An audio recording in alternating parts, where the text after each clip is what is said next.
Welcome to Sales Talk Tuesday on Thursday. Obviously, I'm having some technical issues, which always makes it fun. I've rolled through it, and all of a sudden my LAN doesn't let everything come in. But as a salesperson, I'm one of those nerds that's not scared of technology. But as the intro said, this whole show is really it's devoted to sales. But keep in mind, the one thing about sales is marketing impacts sales, your customers impact sales, your product impact sales. So as we go through this over the next few years, we're going to talk a lot about different pieces and parts of the sales process. Now, one of the things I often hear, and I kind of introduced it in the intro of this show, is so many people say the sales process has changed. And that's really not what has changed. What's changed is the customer's availability to information. It used to be there was a time as a salesperson you could come out and tell half-truths. You didn't lie, but you told only the part that made you look good. And the customer really didn't have the resources to go back and find out, are you telling them the truth or a lie? So as we go through this show today, we're going to look at the role of a salesperson, and has it changed? Has it ever? I mean, let's be honest. The old days, if you go in and have all these little gimmicks, the Phil felt found, all these little tricks of the trade, and getting away with it, they're gone. Because if you say anything that makes that customer wonder, or you put a price that's a lot higher than your customers, or not your customers, but your competitor, that person can easily tell you no, give you some type of objection, put you aside, and then go out and research it. Now, the one thing that so many people talk about building rapport, this is what I want you to realize. When you're initially going into an organization, yes, you want to be friendly. Yes, you want to build rapport. But the best way to do that is not ask them about the weather, not ask them how they're doing, not look at the wall and say, my, that's a mighty big fish, because they probably get tired of hearing it from all the gimmicks from before. The key is for you to focus on that customer, to find out what makes them tick, to find out what makes them successful and how they define it. Over the years, it's so funny when I watch these people, due to, how do I put it? Some people are total jerks as salespeople, and they're very successful. And the reason is they're very assertive. Some people are real soft. They overeducate the customer. They give them a lot of information, and all that does is make them think about it. To give you a perfect example I've used for years, Radio Shack, some of you probably remember it, most of us probably don't, but they were a store that taught these people everything about the personal computer, and that sales rep was very accommodating. They would tell them everything about that computer. The problem is they went out of business. And at that time, Best Buy is the one that got the business, because when the customer came over, they asked the questions, hey, does this have this, and this? The Best Buy person said, absolutely, and put it on the cart.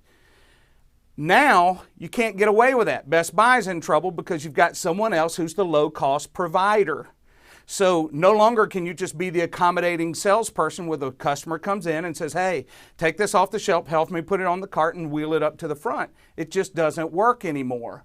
So when you go to professional salespeople that are doing B2B, it could be anywhere from stocks, bonds, where you're selling retirement plans. It could be cell phones, anything where you're truly getting in the nuts and bolts of a company, software. You've got to learn what's driving that company and finding out what makes them tick, because you've got to come in and provide the connection between what your product offers and what your customer is wanting. And that's what we're going to focus on today, is what actually is your role. So let's look at it. The role of a salesperson. Simply this. Customers and clients look to you for guidance. I don't know if any of you have ever had an attorney, especially from a business world. When you get in there, you spend all this money and you're paying them $500, $600 an hour, sometimes even more. They give you all of your options. They tell you, hey, here's your option, here's what could happen, here's what might not happen, but you're looking to them for guidance. And I don't know about you, but most attorneys I've ever worked with, they provide none.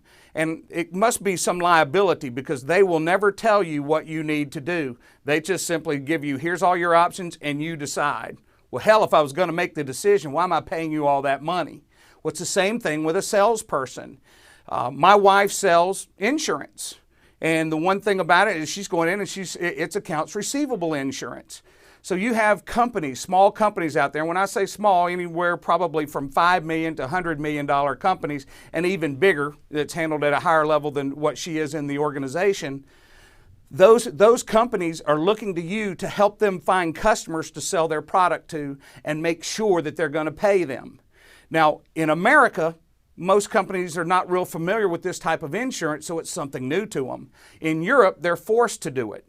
So you've got a total different scenario. So the sales process, you have to tweak it. You have to make some small changes. But in the end, you've got to help your customer reach the profits that they're looking for. So they look to you for guidance. You're really like an employee. You're somebody that's in their organization, and when they need change or they need something done, they're going to call on you for that area of your expertise.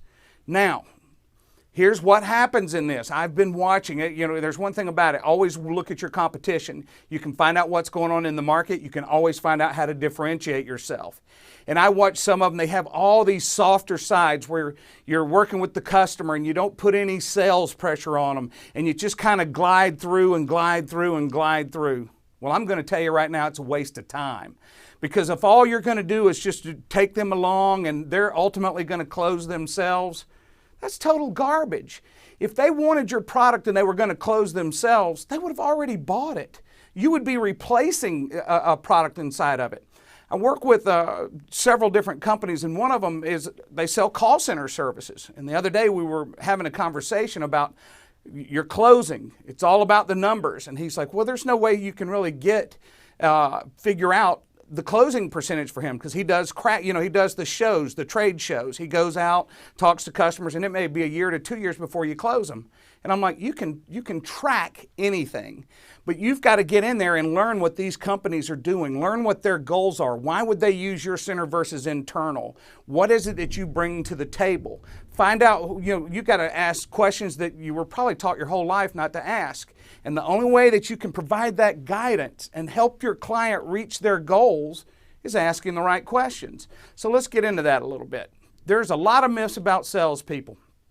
The first one is the sales process has changed. No, it hasn't. The only thing that's changed, your customer's more educated. Two things are different though, and that is this. Customer's more educated, and you've got the internet that can get your low-hanging fruit. So your salesperson has to be that much better. I mean, you think about it. If you sell financial services, you can go to E-Trade. You can go to there's so many. Even the large brokerage firms have online, and it totally bypasses the financial advisor. So that financial advisor has to find out the long-term goals of this customer and help him get in the right vehicles to do it and pay a fee for it. So the process has changed, but not the actual sales process, just what you have to do with that customer, with the end result. Now, customers have more information. I've already covered that. Salespeople have to do a better job of understanding the clients. In other words, you got to ask better and more informed questions to get them talking about them. And listening is key to that. And I've been in sales training for a number of years, and everybody has their cute little exercises on how to listen. Well, I'm going to give you something. First thing that I've always noticed with salespeople, they're in their mind, they're asking themselves, what's the next question? Well, I'll give it to you. If you ask a good question and they give you an answer, most customers are going to give you an answer that's vague. They don't think it's vague. They're giving you an answer because they talk to people in their industry every day and they expect you to know what it is that they're saying. For instance, you ask somebody, what is it that you do? In my wife's business, she's in insurance. Now, how many different types of insurance companies are there out there? Tons. In her world, everybody should know what she's talking about. But in my world as a business owner, I have no clue what she's talking about. So there's your next question. When you say insurance, what do you mean by insurance? So you've got to really learn what these companies do. And then you've got to see where your product impacts their bottom line, because their goal is profits. The next myth, sales isn't a numbers game anymore. I was covering that a few minutes ago when I was talking about you go to a trade show. If you capture all the information of everybody that comes to your booth, that walks up, whatever gimmick you have to use to get them to register, then you know how many people come. Out of those numbers, you can determine how many appointments you get. Out of those appointments, you can determine how many closes you get. And then some at the end, you're going to have dead files, and you're going to have people that are a 2-year closing cycle. Who knows what that is? But at some point over time, you've got numbers. That is what tells you how to fix what your problems are. So if you're going to a trade show and you're not getting enough people coming by your booth, guess what? Your marketing's terrible. You haven't done anything to proactively bring them in. You're not approachable, so there's something broken there. If you get a whole bunch of people come by and then you get absolutely no appointments on follow-up, well, there's another problem. It could be the script that you're using to get that customer working. But it just kills me when I see so many people talking about, hey, it's not a numbers game anymore. If you push on this and that, it's total garbage. If you don't know what your numbers are, you look at any top producer, and you come up and you ask them the questions about their numbers, they know them.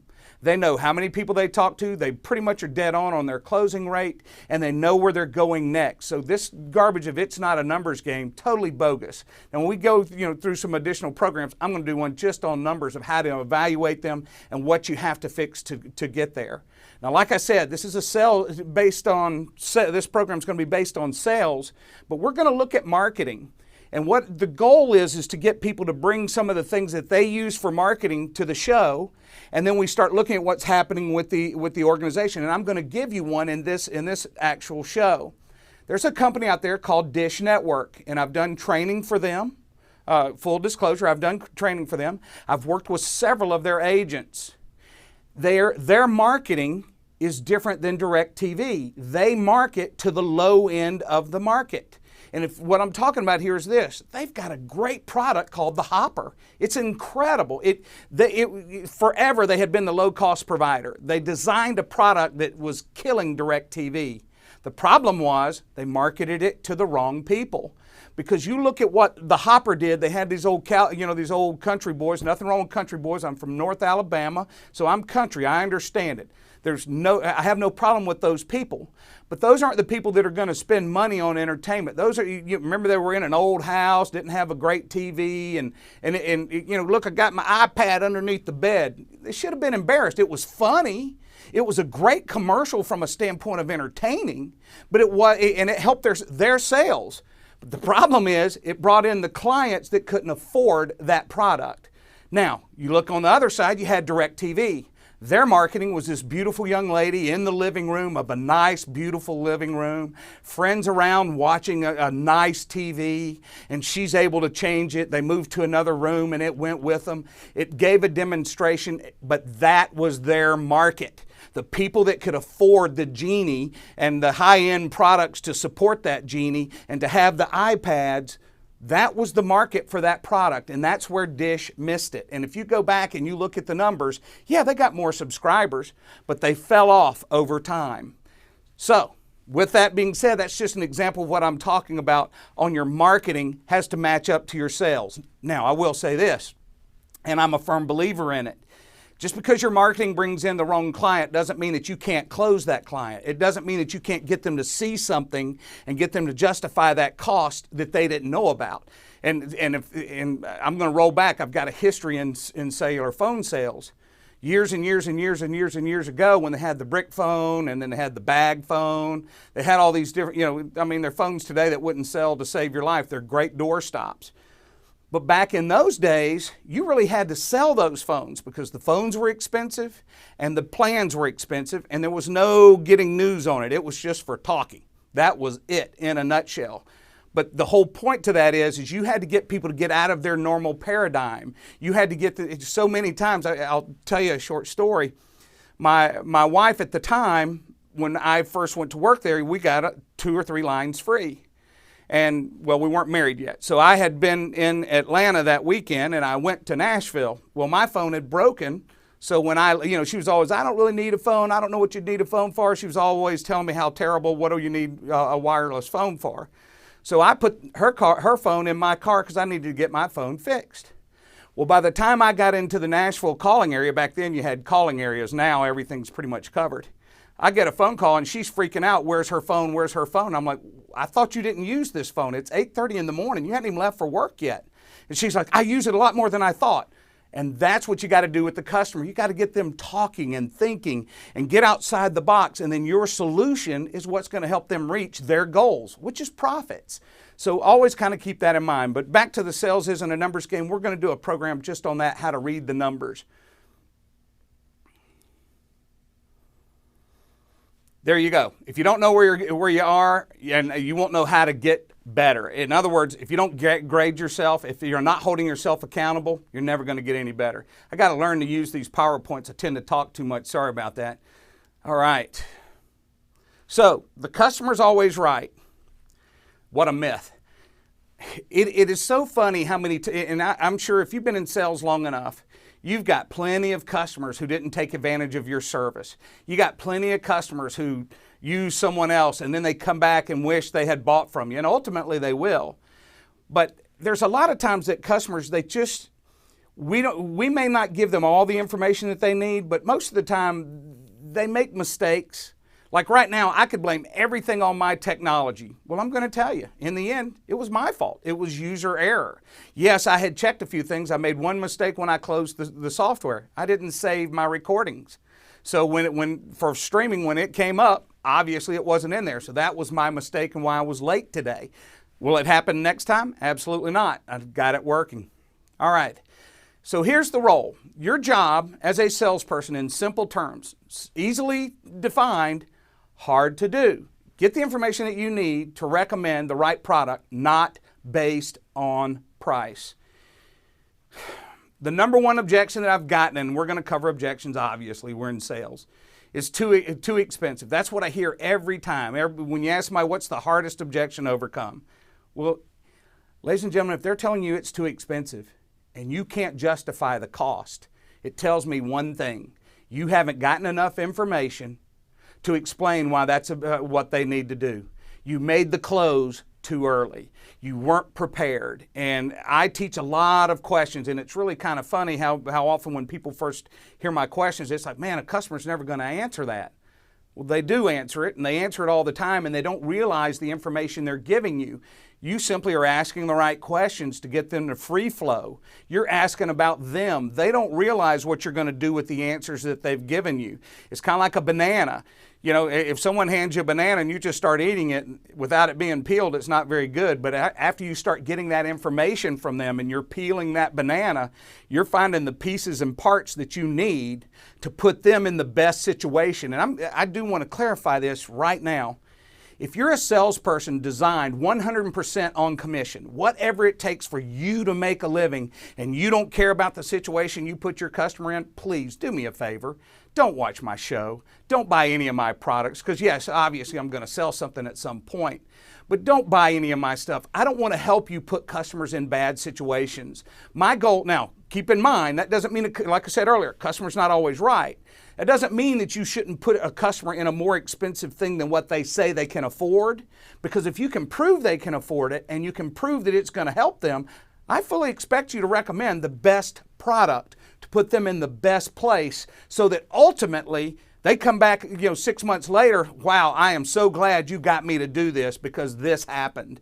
It's just like anything else. People buy a cheap phone on the front end, and then later on they're like, man, I wish I'd have bought that Apple 10, or man, I wish I'd have bought that Note 9. It's not out yet, but let's say the Note 8.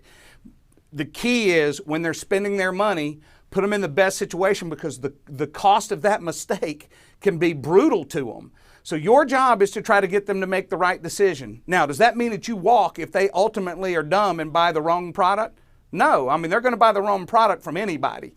You try your best to put them in the best situation, but hey, you can't fix stupid. You're allowed to let customers make mistakes as long as you tell them, hey, that's a mistake. All right, your job is to lead. And this is what I was talking about earlier. These training companies that are teaching you to be very, very nice, and I'm not telling you to be mean, but you're a professional. When you go to your doctor's, hey, how you been? Now, once you get to know them, it's a little different. I'm talking about in the beginning. When you first start working with that doctor, they have a nurse, they put you in that little room, made you get in that gown, got the air blowing in the back. It's not real comfortable, and you're like, who's coming in here, whatever. So you're nervous. Hey, we've all been through it.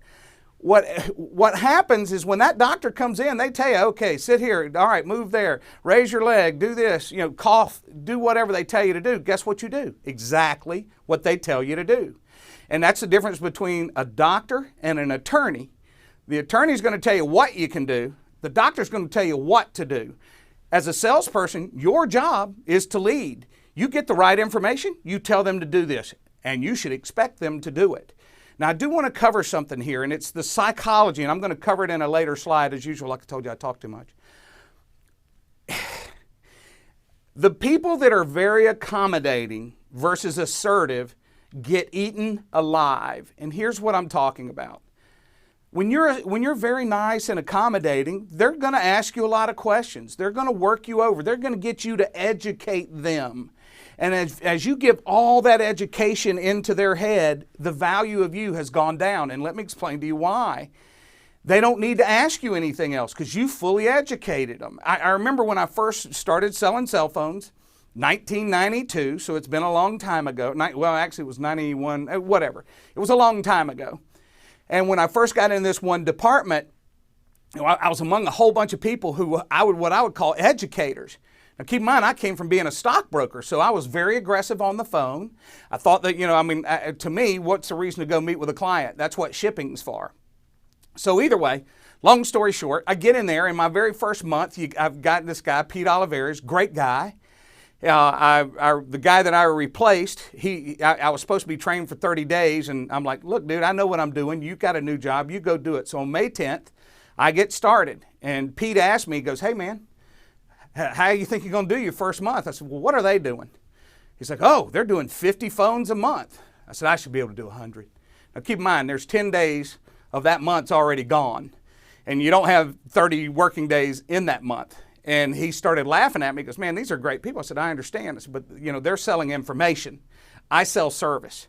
So by the end of that month, I had 109 phones sold. Am I great? No. I asked the right questions, and I'm not patting myself on the back, but I asked that customer to buy. That's our job as salespeople. You've got to lead them. And on the information side, I'll tell you why I told you this story. I had a client one time. I say a client. He ultimately became a customer, but he said, hey, I need you to send me some information. So I took my business card that they had made me, and I put it in an envelope, and I mailed it to him. So when he gets this thing, he goes, hey, I thought you were sending me information. I said, well, that's all the information you need. If you need anything, call me, ask me, and I can give you an answer because all of our literature is going to confuse you. This is all new stuff. So if you've got any question on roaming or where your phone will work, won't work, which phone you need, call me, and we'll walk through it, and we'll make the right decision. Well, he became a customer. He also is the reason why ultimately I got the job in Nashville, is because he became a customer, and he referred me to someone else, and we sold 15 phones, all from sitting at a telemarketing desk where they said that couldn't be done. So my point to you as salespeople, here's my challenge to you. Lead. Just because somebody tells you you have to make appointments to sell something, if you're selling a house, absolutely. You got to make an appointment. You got to go out there and meet with those people. I got it. But like in my wife's industry, they tell them, oh, you get your appointment, you run out there and you do these things. Why? Why don't you ask all the questions you need so that when you're going out there, you're bringing the paperwork to sign. You're not going to do a real big heavy presentation. Get your information early and get out there and do it. Her second largest sale came one presentation. They got all the information before they got there, and when they came in, they did a nice presentation, closed the business. Am I great? No, I just use common sense. If you can get the information before you go and justify your time in going, you'll be a lot more successful. So lead. So that's in your B2B world. One goal of B2B is profits. Now I want to say this. There's a debate with the person that I did this with, and it's over profits can be hidden in many areas versus fall in many areas. And here's what I'm talking about. If you're selling health insurance to a business, from a business owner's perspective and from the market, that is a cost. It costs them money. Here's where the hidden profit comes in. You get the better employee. You get them to stay longer. So you spend all this money hiring somebody. You spend all this money training somebody, and then someone scarfs them from you because you don't offer health insurance. what happens as a business owner through his, yes, it takes from his profits from a cost perspective, but man, does it make them so much better when that employee stays so much longer and gets better and better at what they do. So no matter what you're selling, if you're selling software, it doesn't look like it directly impacts profits. Believe me, it does. So your role as a salesperson is to get them to see it. So many times customers don't see what they don't see. I'm sitting in a studio right now with cameras all over the place, lights all over the place. And if you'd have told me 5 years ago, you don't need that, I probably would have said yes. But believe me, it helps. It makes it so much better. This technology, it wasn't its fault. It was my fault. Next episode, I won't have this problem. Now in the B2C area, and I love this where so many salespeople go, well, it's a transactional sale. It is. There's no denying it. My ex-wife owns a retail store. And and when you walk in this retail, it's funny, when they first got started, they focused primarily on one thing, and that was figurines and collars and things along that line for dogs. And we used to talk about, you need to get dog food. And she goes, I'm not dealing with the dog food because of the bugs and all that stuff. But finally, she did jump into it. Well, now dog food's probably her biggest seller. And the reason is you don't make as much on it, but if you buy it right, you're turning it more in the month, so you're making more profits. It also gets that customer to come back in month after month after month. And that's when you can sell the treats and you can sell the collars and you can do so many different things with that client. Marketing is to get your low-hanging fruit. It is. I love that marketing can bring that to the table. But in a B2C arena, just getting that customer in the door, let's say you've heard the term loss leader. When you get them in the door, you want them to come back again and again and again. And once you get them in, you've got to give them a reason to stay. And it's like what I was talking to you about earlier with Radio Shack. Radio Shack talked to their customers and made them feel stupid, and they overwhelmed them with too much information, and boom, they went over to Best Buy, where you had representatives that knew about computers, but they didn't get paid commission, so all they did was say, hey, you want me to help you put this on the cart? So they didn't really care if you bought the right computer or not. Even in that B2C environment, if you spend the right time, ask them what they need, then make the recommendation without educating them on the equipment that they're getting, and put that right piece of equipment in there, put the right software on it, when they're looking to buy other accessories, they'll come back.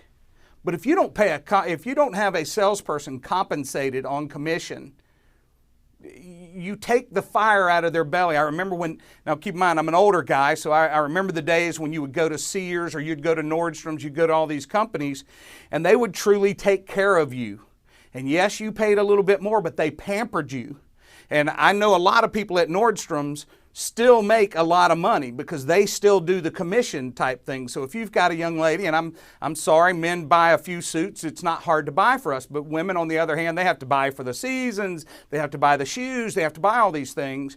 And if you've got a salesperson that brings you in and pampers you, you're going to keep coming back. You're not going to go to Amazon and buy that. You're just not going to do it. You're going to keep coming back, and that's in the B2C environment.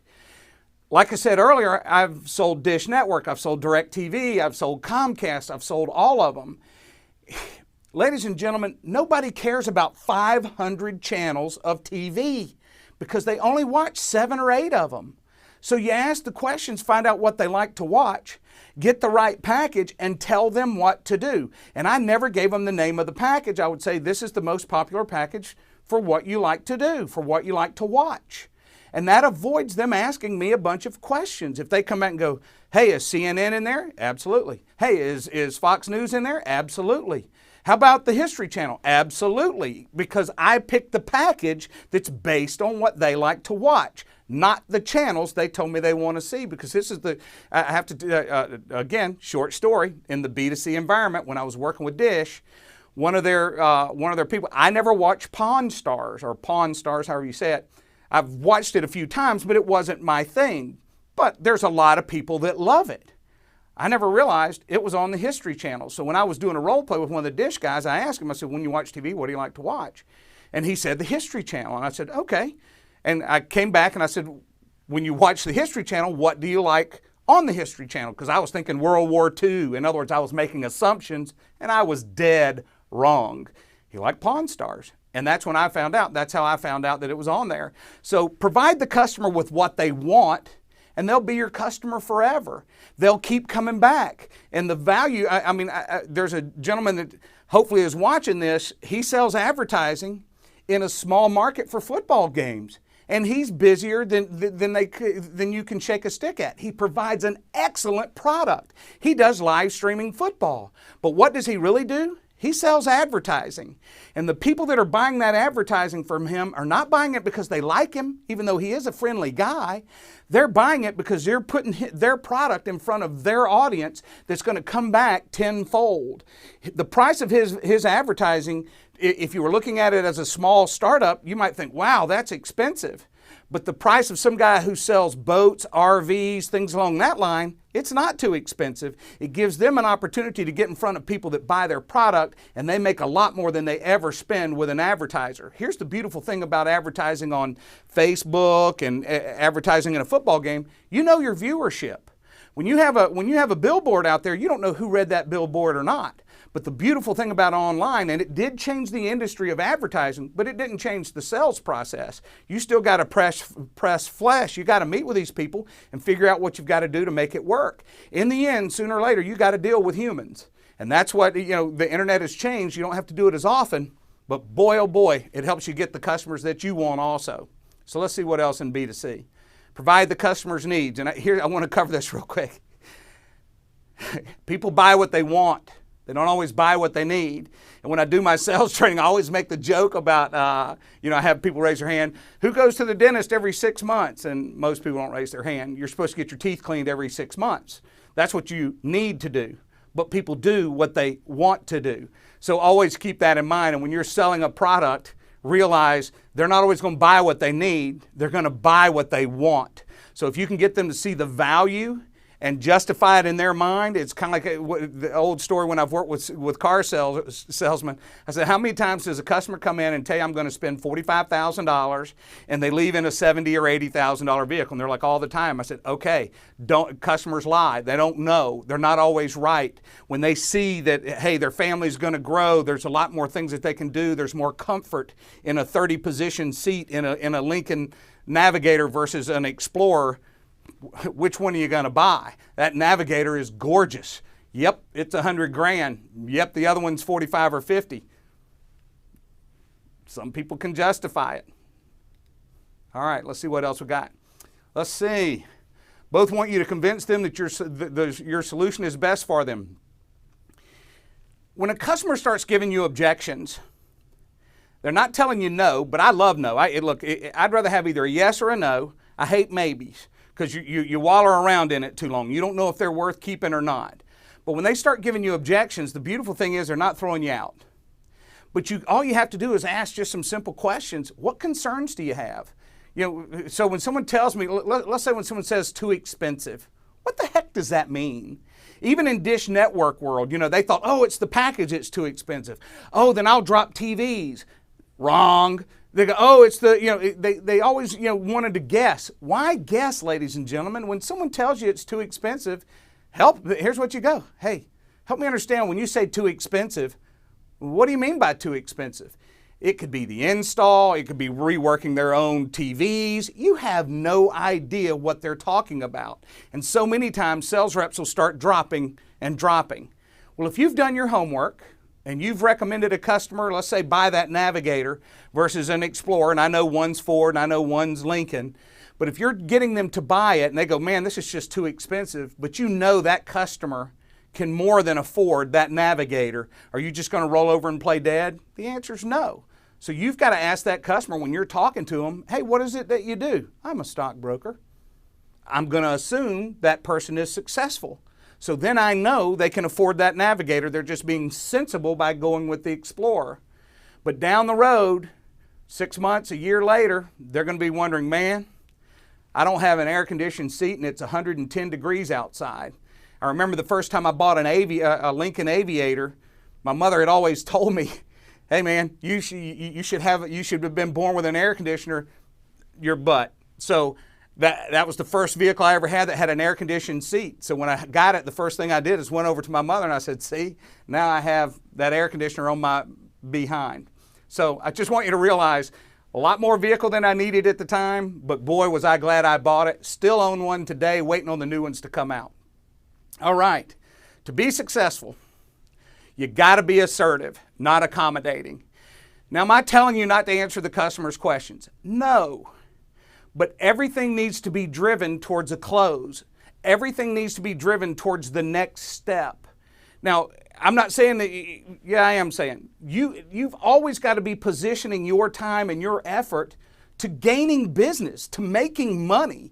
Your company didn't hire you, you're not dial a friend. You're a salesperson. You're somebody that provides so much value for a very small cost to your customers. It's amazing when I look at the companies that I've worked with through the years as a contract sales trainer and what I've done to them to blow up their bottom line versus what they pay me. Now think about it. Before they know I can do it, obviously they come at me real hard. What makes you different? Well, I'll tell you what makes me different. The first time I went into Bell South Entertainment, or not Bell South Entertainment, but Bell South Internet Services, it was customer service that I went into because here I was a sales guy who had worked with the director of that company in the sales environment before, so she was familiar with me, brought me in because they were bleeding customers out the back end. So first day I come in, I sit down, I meet with her, and she goes, Byron, what do you want to do today? And I said, truthfully, I want to get on the phone. I want to see what's really going on in the field. So if I was going outside, doing outside sales, like with my wife's company, I would take my little self, I would get in the car with one of those sales reps, and I would go to a meeting. Now I know you're sitting there thinking, well, didn't you do that with your wife? Are you kidding me, guys? I want to stay married. I mean, hey, look, it's kind of like a golfer. If you can golf, don't take your wife and pay for the lessons. That's cheaper than a divorce attorney. So my whole point to that is this. I hadn't gotten out in the field with her. I've gotten out in the field with others that sells other types of insurance.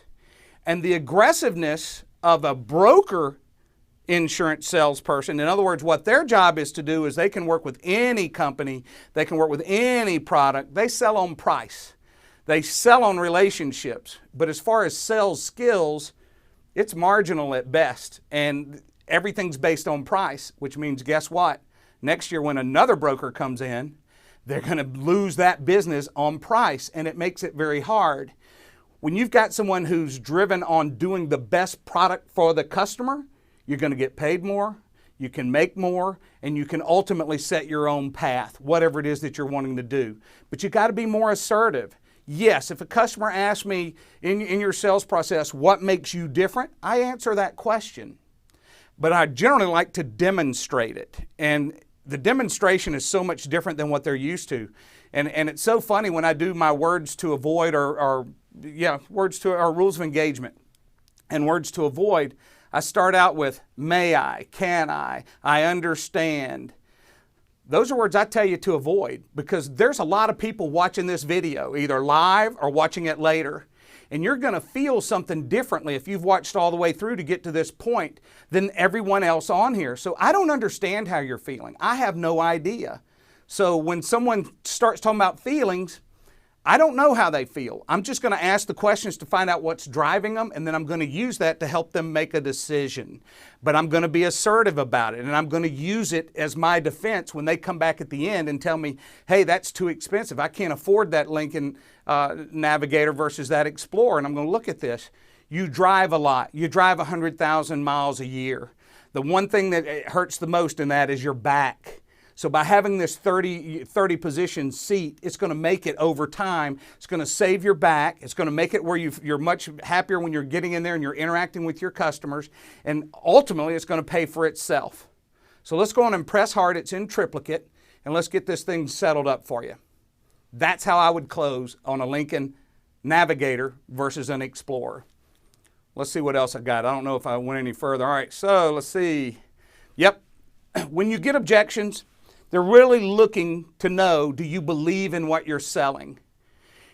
So I have a rule of engagement is if you present a price and a product, you have to defend it at least once.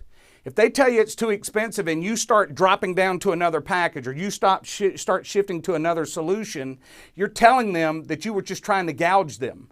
Now, I know some of you out there are thinking, no, that's not what I'm saying at all. That's not what I'm saying. Well, I'm telling you it's what they're hearing. My wife had a presentation to this one gentleman, and it was over $30,000, and her competitor came in under 20. And I'm like, hey, there's something wrong. We're not talking about the same thing. There's something wrong here, because there's no way. You're both in the insurance business. You're both selling the same product. You're both providing accounts receivable protection to the same client base. Something's wrong. So at first she came back because the guy was he was very curt with her. And so when she and I were talking about it, I'm like, something's wrong. He took something out. He had to have taken some of the clients out. And it threw her for a loop. I'm going to be honest, it did. And I want everyone to realize something. It's a heck of a lot easier when you're listening to a call to provide feedback. It's a heck of a lot easier when you're monitoring one of your salespeople to know what to say. That's because you're not in the fight. You're not seeing it from the sidelines.